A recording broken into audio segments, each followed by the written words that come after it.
Se conoció como Constitución Verde, la de 1991, por las cuestiones de diversidad ambientales. Y por eso, y de esa manera podemos nosotros interpretar la historia, las memorias, la importancia de las cuestiones de la memoria histórica. Podemos analizar las cuestiones de los presupuestos jurídicos, políticos. Y podemos ver las breves recordaciones que hay en los conflictos sobre corrupción política en Colombia, como fue la cuestión Moe. Y de esa manera la realidad fáctica del proceso 8000. Todo eso se ve en falacias jurídicas. Por eso me atrevo a decir, después de agradecer a ese amigo Federico Santo Domingo por este bello libro, de que este hombre llegó a defender al presidente Alan García del Perú, cuando él lo llama precisamente porque vio cuando en la época de Andrés Pérez en Venezuela los golpistas vieron un fallido y otro que sí se dio, fallido, y que se vieron obligados a huir a Colombia en época de Sanín. La política de esa época estaba en el gobierno ocupando puesto Sanín, una mujer en Colombia, y que fue en época de Andrés Pérez, que ellos pidieron allá en Venezuela, pidieron que se mandara o se extraditara a Venezuela a aquellos hombres, y este hombre actuó, y debido a esas cuestiones Alan García del Perú lo llama y lo convierte, que quiere que sea su asesor, etcétera. Y fue en época, hubieron golpe de estado fallido. En las épocas de Bizancio, cuando existen los 10 imperios romanos, o sea, se dividen en 10 partes y cada parte tiene también imperio. En esa historia hay también gobiernos o reinatos o gente que llegó al poder en una forma de usurpación del trono. Y por lo tanto, hoy en la política moderna con presidentes y eso, los golpes de Estado son usurpaciones y hay intentonas de golpe de Estado, o sea, intentos de usurpación de una silla presidencial. De esa manera nosotros analizando esta cuestión de la politización de la justicia, y ya vemos una constitución de 1991 que es verde,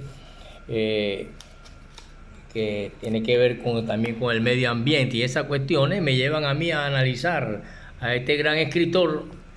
llamado Falacías en procesos jurídicos y políticos, llamado Ernesto Amezquita Camacho, quien hizo carrera, es colombiano, estuvo durante mucho tiempo en Venezuela y se hizo gran amigo de Federico Ortiz, el poeta amigo mío, que me cede el libro de su hermano Cadena de Infortunia, de Alberto Olivero Ortiz. Y aquí analizamos la cuestión de la politización de la justicia. Vamos a hablar un poco de esto. Mire, lo que sucede, profesor Robinson, sí, querido Federico, que quiere que te explique. Pero que sucede eso, que al ver en época de Pérez en Venezuela, y la gente allá pedía extraditado, este hombre se hizo famoso y se llevó a oído de Alan del Perú, Alan García, quien creo que él se suicidó o algo así, pero de todas maneras este hombre quería colocarlo en su asesor y le ofreció puestos de importancia allá en el Perú, pero es colombiano, y él no aceptó. De todas maneras, él frenó esa cuestión de la extradición. Pero esto, hablando de constitución de aquella del 91, tenemos que retroceder atrás para poder entender el contrato ideal de los franceses, que parte desde una independencia y una autonomía de las tres ramas del poder público, como son el ejecutivo, el legislativo y el judicial. Y estas tres ramas del poder nos dicen claramente a nosotros que no se puede descartar la colaboración armónica entre estas, que debe existir una colaboración armónica entre estas, porque es una de las bases de la independencia que debieran tener ella de los partidos y el poder político. Por eso es que no se debe politizar la justicia y tampoco se debe judicializar o llegar a una judicialización de la política.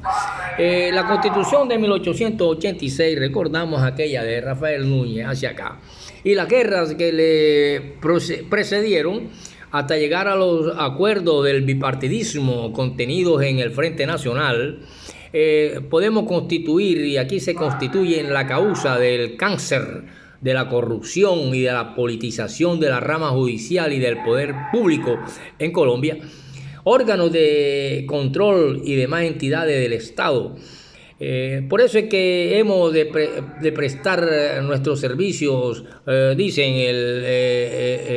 lo que se conoce como la filosofía del derecho, que se cree y se acepta que el derecho viene de fuentes divinas, y al venir de fuentes divinas nace el derecho a la paz, el derecho a la vida, el derecho a una cantidad de cosas, y por eso los abogados o los que representan y se están al servicio de la justicia, ya sean en calidad de abogados litigantes, magistrados,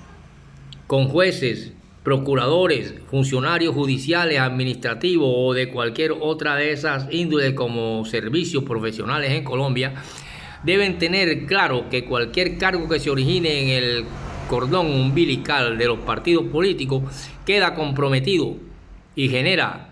condicionamientos a esas políticas partidistas. Y es de ahí en que yo, analizando la cuestión, no es otra cosa sino lo que se vive y se percibe con mayor intensidad hasta antes de la Constitución de 1991, en donde cualquier solicitud de empleo, por elemental que fuese, incluye formal y legalmente el renglón de filiación política. Muchos no adquieren un trabajo si no están afiliados, comprometidos con un político que los maniobra, o hay el famoso manoseo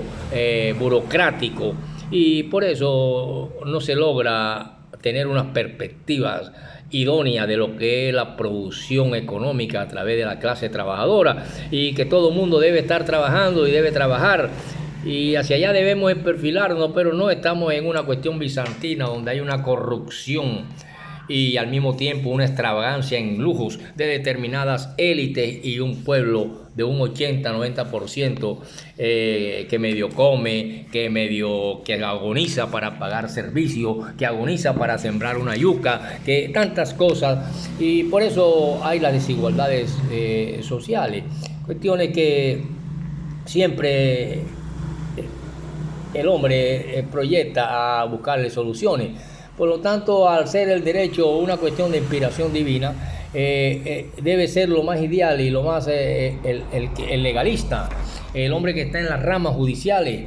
ya sea en cualquiera de los cargos que mencioné, entre esos fiscalía. Pero si hay una politización de la justicia, todavía la cuestión bizantina en una Colombia se pudre más y se vuelve más cancerosa, más podrida, más hedionda cada día, y por eso hay una democracia bizantina en Colombia. Hay una demasiada lujosidad y una corruptela incontenible, y que es lo que se conoce y se conoció en la antigüedad como la cuestión bizantina, en una de las terminologías que tiene que ver con esta palabra bizantino, y de allá de esa cuestión de Constantinopla, y donde nace un cristianismo y luego se esparce por el mundo con reyes y cuestiones. Pero analizando esta politización de la justicia, para darle fin a este análisis que le hago a este temita al leer el gran libro de falacias jurídicas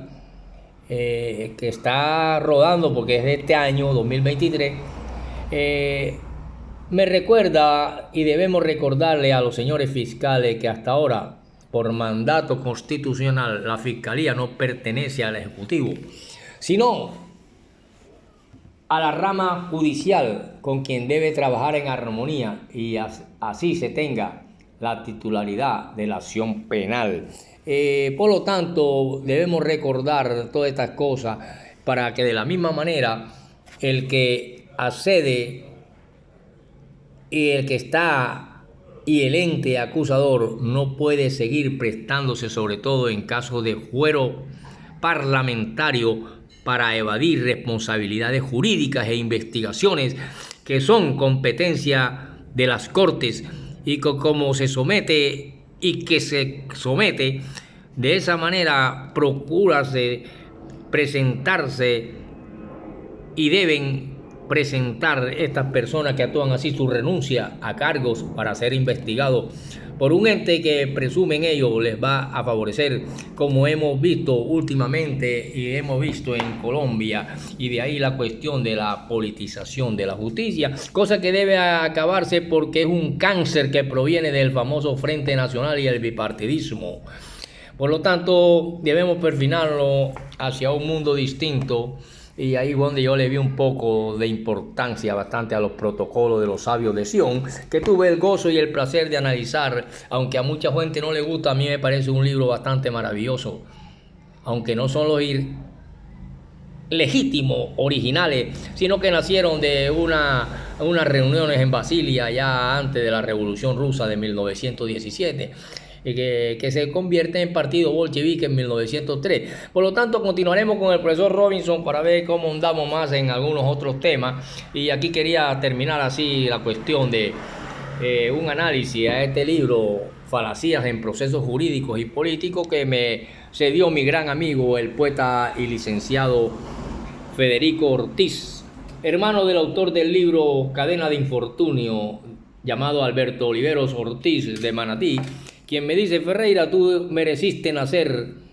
en Sabana Larga o en Manatí. En mi familia hay 40 médicos. Han visto a través en toda la tradición de nuestra familia, 40 médicos, profesores, licenciados. Y dicen que en Sabana Larga la inteligencia es peste. Tú debiste nacer en Sabana Larga o acá en Manatí o entre los dos. Nos vemos, pero estamos en el Atlántico. Yo estoy aquí en el barrio La Libertad y estoy en el barrio El Valle y camino para allá y para acá. Gracias, poeta Federico. Y muy pronto te entregaré un libro.